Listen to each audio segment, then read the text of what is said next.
tips to quit coffee addiction.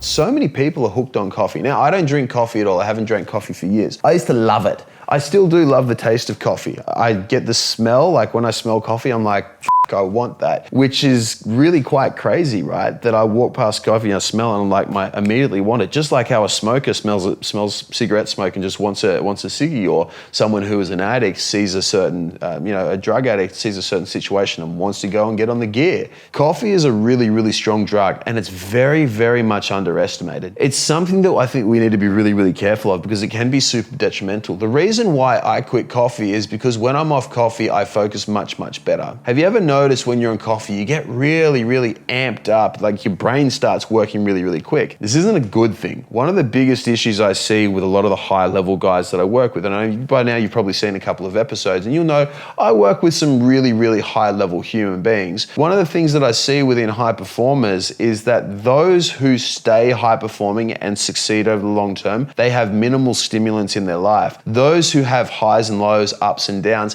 have lots of stimulants in their life. What I noticed in this, from a philosophical perspective, we use caffeine to pick us up, but we all know what happens after we get a pickup is we crash back down. And so we go for another pickup and then we crash back down. Whenever we're going in this up and down fashion, this yo-yo fashion, we don't get long-term results. I'll give you an example, yo-yo dieting, people who crash diet and lose a heap of weight really, really quick, only to put it back on later. It's the same sort of thing. What we don't want is inconsistency. What we do want is consistency. We will always be more successful with consistency. Now, I know that that's not sexy, but it's true. So in terms of quitting coffee, I believe that pretty much everybody should either quit or drastically minimize the amount of caffeine that they intake. Now, it's not necessary to do this for everyone, to completely eradicate it for everyone. But if you want to be performing at your peak, hell yeah, it is. It's something I would highly, highly recommend. Now, how do you go about quitting something, and how do you go about,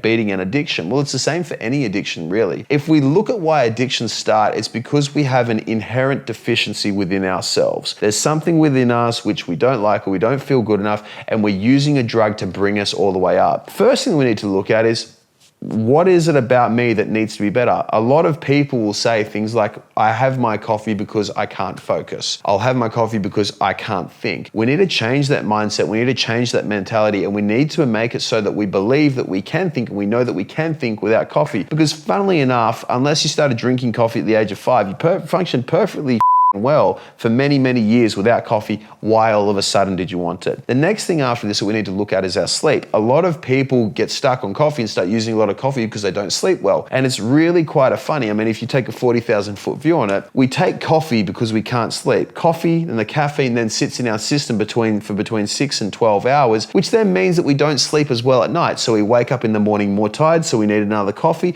And then throughout the day, because we've slept even the prior night, we need another coffee. And so that caffeine just keeps building up and building up and building up in our system to the point where we just don't sleep well at all. I know multiple people who say, I can have a coffee and then go straight to sleep. And then I ask them, how well do you feel you sleep? And they say, not very well. Funny that, right? Whenever we have large amounts of caffeine or any amount of caffeine in our system, we will sleep more poorly than if we do have caffeine within our system, right? So the second thing is understanding that coffee is not actually serving you and caffeine is not serving you. Then going on further from that, what we need to do is we need to replace it. We need to make it so that we can actually beat these cravings. Once again, going back to the dopamine example, whenever we have coffee, we get a little burst of dopamine. That's why it becomes addicted. That's why we become hooked on it. So we need to detach ourselves from that dopamine there. One thing that I did is I just quit it, right? I looked at myself, I was like, James, this coffee is not serving you anymore. And I went through and I chatted with myself, and I went through and planned out, like, what the do I actually want in life? Do I want to be reliant on this drug? Do I want to make it so that every single day, if I don't have this drug, I'm an absolute prick for the next, 6 hours or so until I get over it or until I get some coffee? And so I said no. So I'm just going to completely cut it, quit it, cold turkey, get it out.